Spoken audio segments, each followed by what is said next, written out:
తిరుమల తిరుపతిని దర్శించుకోలేని వారి కోసం మన హైదరాబాద్లోనే ఒక మంచి ఆలయం ఉంది. అదే శ్రీ రత్నాలయ శ్రీ వెంకటేశ్వర స్వామి వారి ఆలయము. ఈ ఆలయ నిర్మాణము 2001న ప్రారంభమైంది. 2003లో శ్రీ శ్రీ శ్రీ జయేంద్ర సరస్వతి గారిచే విగ్రహ ప్రతిష్ఠ కావించబడినది. ఈ ఆలయం మొత్తం 5 ఎకరాల విస్తీర్ణంలో నిర్మించారండి. పిల్లలు ఆడుకోవడానికి ప్లే ఏరియా ఉంది. పెద్దలు కూర్చోడానికి బెంచ్లు కూడా ఏర్పాటు చేశారు. ఇక్కడ తిరుపతిలాగా మొక్కు తీర్చుకోవడానికి తలనీలాలు కూడా సమర్పించుకోవచ్చండి.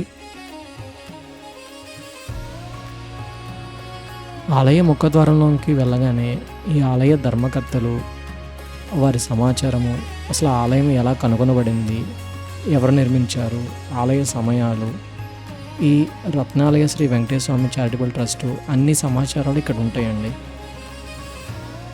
కుడి పక్కన ఆంజనేయ స్వామి వారి దేవాలయము, మధ్యలో పద్మావతి సమేత వెంకటేశ్వర స్వామి ఆండాల్ అమ్మవారి దేవాలయము, ఈ ఎడమ పక్కన వినాయక స్వామి దేవాలయము ఉంటుందండి.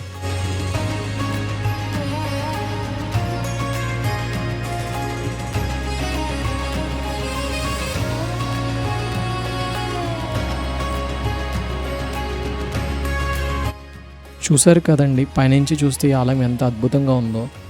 ఈ ఫ్యామిలీతో విజిట్ చేస్తే చాలా పీస్ ఆఫ్ మైండ్ అయితే ఖచ్చితంగా దొరుకుతుందండి. ఇక్కడ స్వామివారు 8 అడుగులు నల్లరాతి విగ్రహంతో దర్శనమిస్తారు. అచ్చం మన తిరుమల తిరుపతి లాగానే అనిపిస్తుంది. ఒక్కసారి మీరు దర్శనం చేసుకుంటే చాలా అద్భుతంగా ఫీల్ అవుతారు. ఈ ఆలయంలో వివిధ రకమైన పూజలు, హోమాలు, అర్చనలు నిర్వహిస్తారు. ఇక్కడ ఎడమ పక్కన పద్మావతి అమ్మవారు, మధ్యలో సాక్షాత్తు శ్రీ వెంకటేశ్వర స్వామి, కుడి పక్కన ఆండాల్ అమ్మవారు దర్శనమిస్తారు. ఈ గర్భాలయంలో ఉన్న విగ్రహాలు మీకు ఫోటోలో చూపించడం కన్నా డైరెక్ట్గా మీరు దర్శనం చేసుకుంటేనే చాలా మంచి అనుభూతిని పొందుతారండి.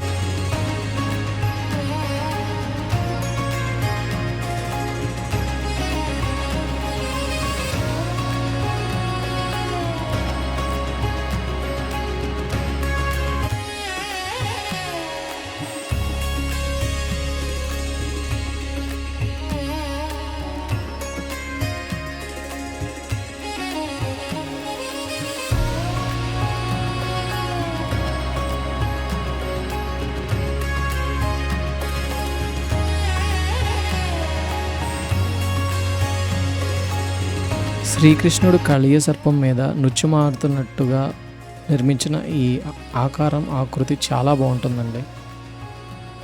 ఇక్కడ యజ్ఞశాల కూడా ఉందండి. హోమాలు కూడా ఇక్కడ నిర్వహిస్తారు.